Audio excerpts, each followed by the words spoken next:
like to show you how to make a foolproof shaker card. Gone is the puffy tape, and easy is to use coasters or chipboard or the negative images of your chipboard to make some really cute and fun shaker cards. So let's get started.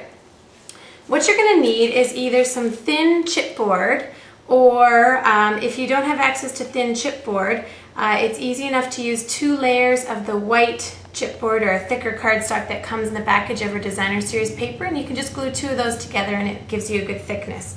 And what you're going to do is just punch out whatever shape you want your shaker to be in. So I've just used my 1 3/4 inch circle punch, punched through my chipboard, and then I've done the matching punch on a sheet of cardstock, and I just did that by laying it on top 4 by 4 inches, put my punch through, gave it a punch, and then I have stamped my images that I'd like here on my cardstock, but because the coasters come rounded, I want to be able to round my cardstock. So to do that, I just lay it gently on top, and I take our sanding block, and I'm just going to gently pull down and across and round those corners off so I have a matching edge.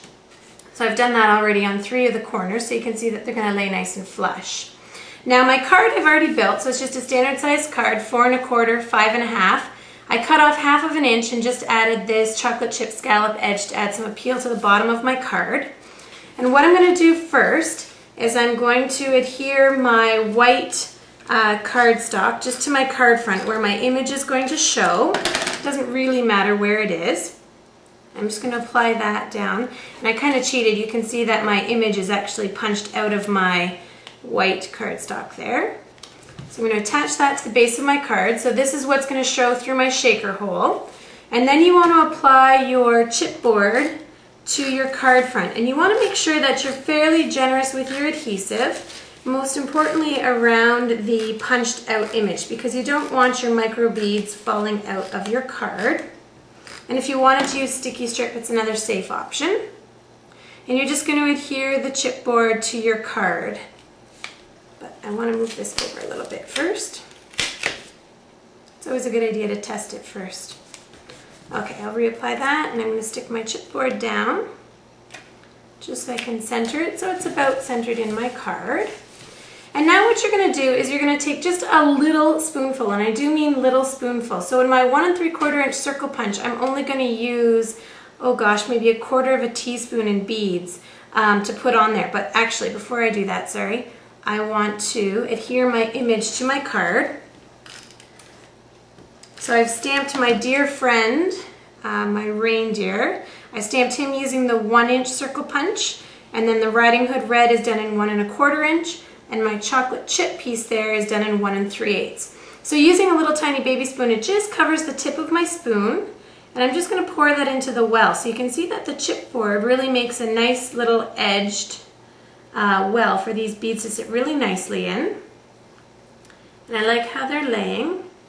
And now what I'm going to do is just apply my snail adhesive to the back side of my cardstock. But you're going to notice I've put some window paper here to cover up my hole, again using adhesive all around the circle. Overhead sheets from Staples work great for this. And again, I'm just going to use my snail and be generous with it, going all around your circle edge, most important because you don't want your beads to fall out. Nothing worse than shaking it and having the beads fly all over the place. And kids love shaker cards, and will do that. So I've applied my adhesive. I'm just going to put my cardstock on top of my chipboard. It covers up the hole. And you can see here, now you've got some shaker beads in there inside your card. And the last part of the card that I'm going to show you is just I had some questions on how I tie a knot. So using my, my shaky fingers right now, I'll try and show you how I tie a knot. I try and keep everything flat, so I always say I'm making the breast cancer bow when I'm making my knot. So I cross over my ends so it's sitting nice and flat. I tuck my end in, and then I pull my 2 ends so they go up and down the very first knot, very first part of the knot. And then, keeping your bow ends flat again, so you can see that they're flat, nothing's crossing, I'm now going to pull my bow, or my ends, side to side. Give it a nice little tug, not too bad for on video. And I now have my side to side knot.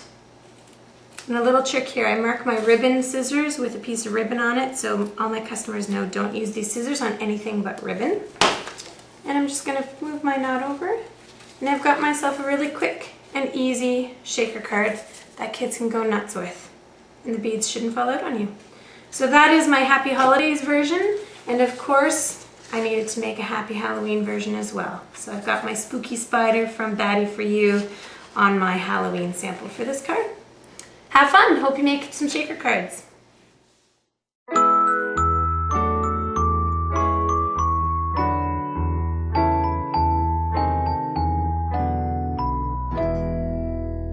You know Dasher and Dancer and Prancer and Vixen, Comet and Cupid and Donner and Blitzen. But do you recall